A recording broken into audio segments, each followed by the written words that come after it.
Hi hello Shashi YouTube ಚಾನಲ್ಗೆ ಸ್ವಾಗತ. ನಾವಿವತ್ತು ಮಾಡ್ತಾ ಇರುವಂಥ ರೆಸಿಪಿ ಕಡಲೆಬೇಳೆ ಚಟ್ನಿ.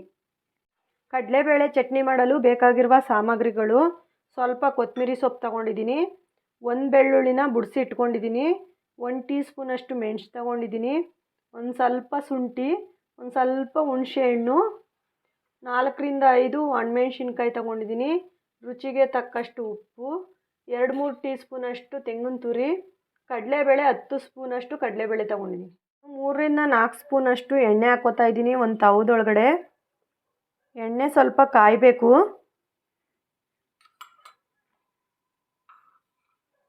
ನೋಡ್ಬೋದು ಎಣ್ಣೆ ಕಾದಿದೆ. ಅದಕ್ಕೆ ನಾನು ಇವಾಗ ಕಡಲೆಬೇಳೆ ಹಾಕ್ಕೊತಾ ಇದ್ದೀನಿ.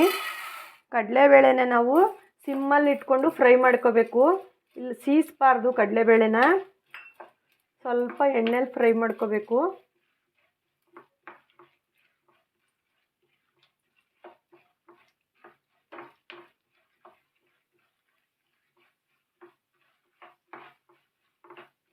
ಕಡಲೆಬೇಳೆ ಸ್ವಲ್ಪ ಬ್ರೌನ್ ಕಲರ್ ಬಂದಿದೆ, ನೋಡ್ಬೋದು. ಸ್ವಲ್ಪ ಬ್ರೌನ್ ಕಲರ್ ಬರೋವರೆಗೂ ನಾವು ಅದನ್ನ ಫ್ರೈ ಮಾಡ್ಕೋಬೇಕು. ಈಗ ಒಣಮೆಣ್ಸಿಕಾಯಿ ಹಾಕ್ಕೋತಾ ಇದ್ದೀನಿ.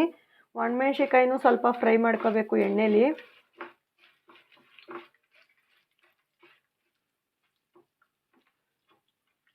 ಸ್ವಲ್ಪ ಫ್ರೈ ಮಾಡಿಕೊಂಡ್ರೆ ಸಾಕು.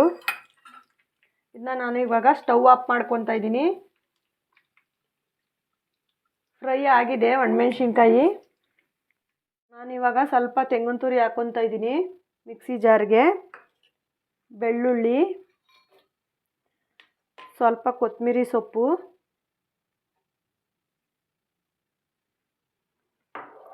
ಮೆಣಸು 1 ಟೀ ಸ್ಪೂನಷ್ಟು ಹಾಕ್ಕೊತಾ ಇದ್ದೀನಿ, ಸ್ವಲ್ಪ ಶುಂಠಿ, ಸ್ವಲ್ಪ ಹುಣಸೆಹಣ್ಣು ತೊಗೊಂಡಿದ್ದೀನಿ. ಇವಾಗ ಅದನ್ನೂ ಕೂಡ ಹಾಕ್ಕೊತಾ ಇದ್ದೀನಿ. ರುಚಿಗೆ ತಕ್ಕಷ್ಟು ಉಪ್ಪು,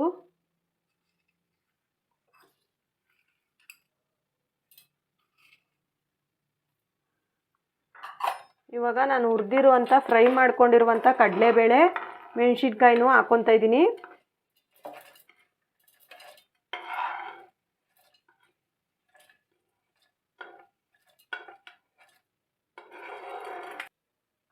ಇವಾಗ ನಾನು ಸ್ವಲ್ಪ ನೀರು ಹಾಕ್ಕೊತಾ ಇದ್ದೀನಿ.